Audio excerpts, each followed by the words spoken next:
You are too thin-skinned. I don't mind bad things about me. If it's true, I can handle that. But when people say untrue things, I don't like it. But you want to be president. Tweet about Putin. Tweet about ISIS. I mean, it looks petty. It looks petty.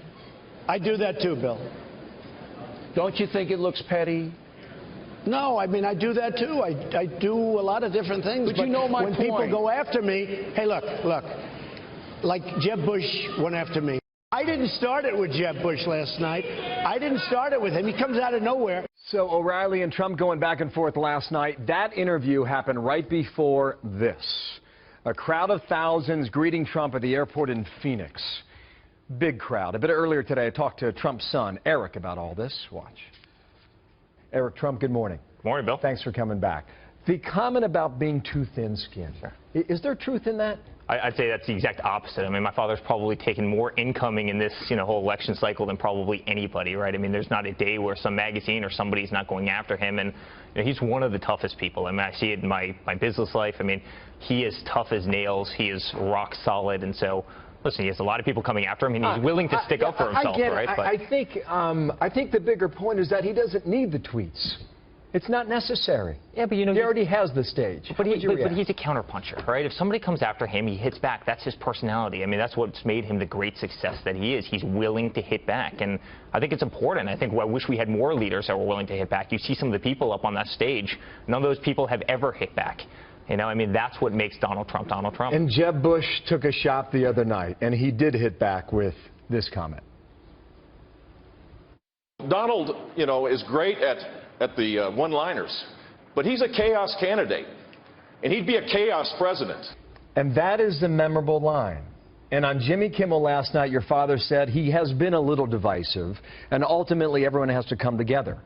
Now, is that a signal for a change in his tone, in his campaign? Divisiveness also creates a conversation, which I think is really important. But, you look at that quote. I mean, who's the most dangerous person in the world? It's that person that's drowning, right? When you're on the 10-yard line, you're down by 40 points, you start trying to throw Hail Marys. And I was sitting front and center, and I was watching this whole thing, and it really came off to me as very kind of contrived. It seemed like somebody had almost written that line, and I think my father did an incredible job punching back. And I think the more memorable line was actually sitting there when, you're about to fall off the stage, Jeb. You're about to fall off the stage. And, I mean, that was played by everybody. But if somebody hits him, he's willing to hit back. And I think that's an amazing thing. I thought it was an extraordinary sight, frankly, in Arizona yesterday. You had 15,000 people in an airport hangar. Yeah. Now, in all candor, you do not get crowds like this until September or October, prior to the vote. Yeah.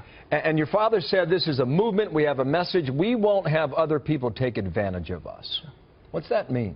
Well, it's true. And yesterday, and you even pointed this out, it was Wednesday at noon, and there was an airport hangar that was totally full. And I see this everywhere I go, whether it's Alabama, whether it's Florida, whether it's Texas. I mean, everywhere he goes, he totally sells out.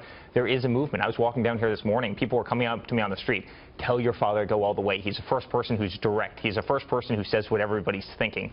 Tell him to go all the way. And my father's used the word movement before, but it really is a movement. I mean, he's inspired a generation. He's created more excitement around politics than anybody. I mean, you see how many people watched the debate the other night. I can see Sarasota, Collier County. I can see Phoenix, Arizona, Maricopa County. Those are hotbeds of conservative support. Does it, or do you find it in other places that would not be considered in that same category? Again, I can't tell you the sport that I hear. I walk by a building, doorman will come out, Mr. Trump, please tell your father our entire building is voting for him. I mean, it's really incredible. And it also crosses party lines, which I find really, really interesting. It's not just the people you typically see in the Republican camp. It's, oftentimes union workers, very blue-collar people who are coming out and saying, we want to vote for you. You're all-American. You're a patriot. You're saying what we're thinking. And in that sense, he appeals to their emotions, too, and I think you would admit to that. Last point here. There's a piece in the Washington Post about a week ago. Fascinating interview, by the way. The headline is this, quote, "I will never leave this race."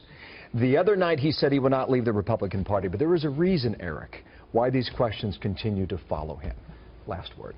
Yeah, well, he's a winner. He's never going to leave the race because he's going to win. He's going to win. He'll do anything he needs to do to win. I mean, that's his personality. That's who he is. That's who he is as a businessman. He is an absolute winner.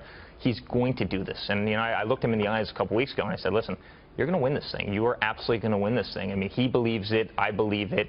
We have the support behind us. The polls are showing it. When you said that to your father, What did he say? Well, he didn't blink. And I believe he believes it himself. You know, we are going to win this race. And, you know, I'm very proud of him. You know, you see him up there. There's 9 candidates. He's right in the middle. You know, and I'm incredibly proud of him. He's been a politician for all of 5 months now, and he's winning the presidency of the United States. That's a very cool thing, and I'm proud of him as a son. Thanks for coming in today. Eric Trump, we'll talk to you again down the road, okay? Thanks. Appreciate your time.